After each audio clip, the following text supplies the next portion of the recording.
Bitcoin, the top cryptocurrency that has started the whole crypto ecosystem, is finally moving toward the end of its regime. A new cryptocurrency is going to take its place, and that will be none other than Ripple XRP. Join us in today's video to find out how XRP is going to end Bitcoin. What did Chris Larsen say about XRP?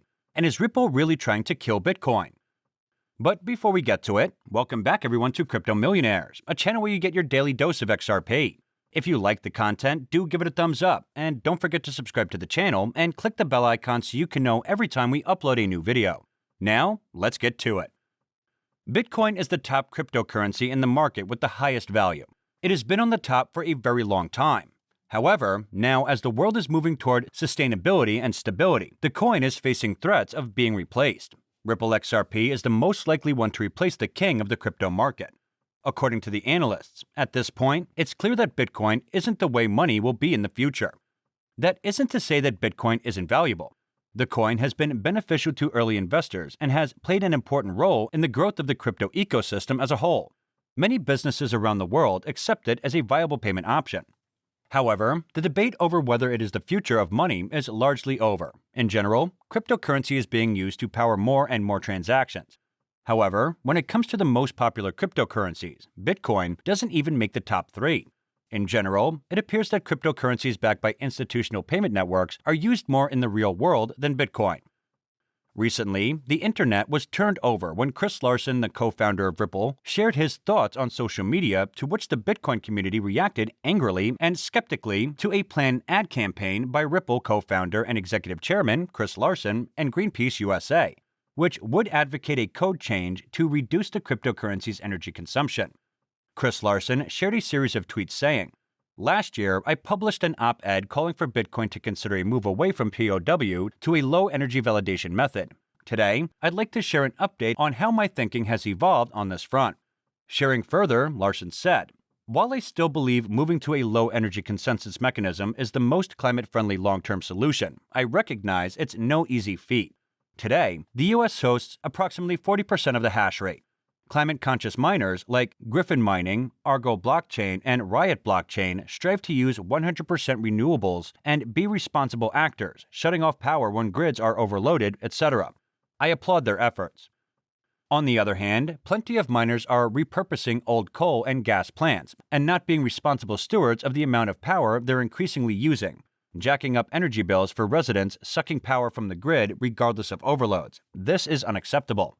He goes on to say, "The time for change is now, as prominent capital market participants drive crypto liquidity. ESG and sustainability will only become more front and center. ETH, second largest market cap for now, recognized this early on and is very close to switching to POS. We need short-term solutions as well. Even if a move away from POW happened eventually, Bitcoin is and will remain hugely important for crypto globally.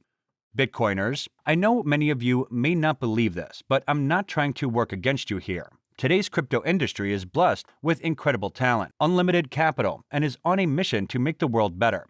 I truly believe it can turn this climate problem into a solution. What if miners were incentivized to remove carbon from the atmosphere? Miners pledging 100% green energy use is a great start, but, in my opinion, not a foolproof long-term solution, because POW simply incentivizes finding the cheapest energy, not what is the right thing to do. What's to stop a petrostate like Russia from liquidating fossil fuel reserves? So even with responsible players, there will always be an incentive to seek out the greatest amount of cheaper power if renewables are prioritized or wanted and fossil fuels are not, could it suddenly turn the latter into a subsidized cheap energy source. If you've read this far, thanks. I've spent 1.5 years thinking about possible solutions and investing nearly $90 million into climate change fighting efforts. Everything from green hydrogen, EVs, and carbon capture. And in the end, he said, "Lastly, I want to emphasize that these efforts are mine alone. While I'm still chairman of Ripple, the company is not involved in this campaign. On that note, apologies to the Ripple comms team." This is what co-founder Ripple has said, but the way it has been propagated further by the Bitcoiners does not seem to be true. The news started that Chris Larsen is ordering to stop Bitcoin. To this, Chris Larsen said, "This is the exact opposite of what I'm advocating for. I told BTC I want it to be successful in the future. I'm being pragmatic about what's going on when ETH completes the switch. BTC is the outlier on energy use." He further stated, Big institutions providing most of liquidity have climate commitments. Gen Z is laser focused on climate. I believe that a long-term goal of updating the code to either a low-energy validation method or even code that incents miners to remove carbon will greatly strengthen Bitcoin. The campaign's goal is to change Bitcoin's proof of work or POW consensus algorithm, which consumes a lot of energy. According to Bloomberg, Larson is investing $5 million in the ad campaign, which is titled Change the Code, Not the Climate, and will roll out over the next month. The Bitcoin community has reacted angrily and skeptically to Ripple co-founder and executive chairman Chris Larson's planned ad campaign. The campaign's goal is to change Bitcoin's proof of work or POW consensus algorithm, which consumes a lot of energy. According to Bloomberg, Larson is investing $5 million in the ad campaign, which is titled Change the Code, Not the Climate, and will roll out over the next month.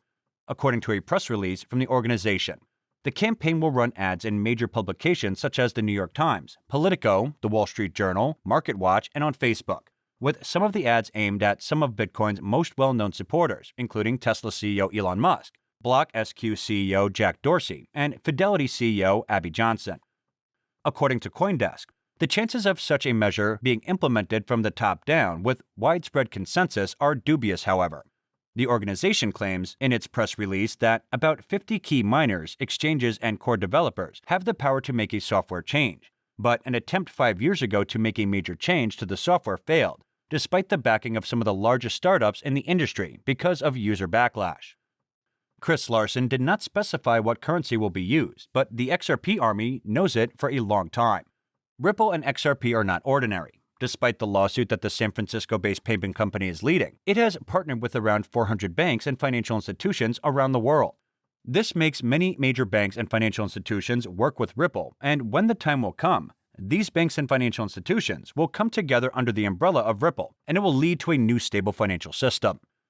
Bitcoin or any other cryptocurrency cannot compete with Ripple XRP. It is the most stable, faster, and sustainable cryptocurrency. Ripple is under the lawsuit, but despite being in the lawsuit, the company is making progress. When the lawsuit will be over, XRP will be the only fully regulated cryptocurrency, and this will be a major advantage for XRP. According to the CoinMarketCap at the time of writing, the XRP price today is 83 cents USD with a 24-hour trading volume of $2.6 billion USD. XRP is down 4.23% in the last 24 hours. The current CoinMarketCap ranking is number 6, with a live market cap of $39.7 billion USD. It has a circulating supply of 48 billion XRP coins and a max supply of 100 billion XRP coins. So guys, this is it for today's video. I hope it could be a great help to you. Do you think XRP is going to take over Ripple? Share your views in the comments section below. Don't forget to click the bell icon, and thanks for watching.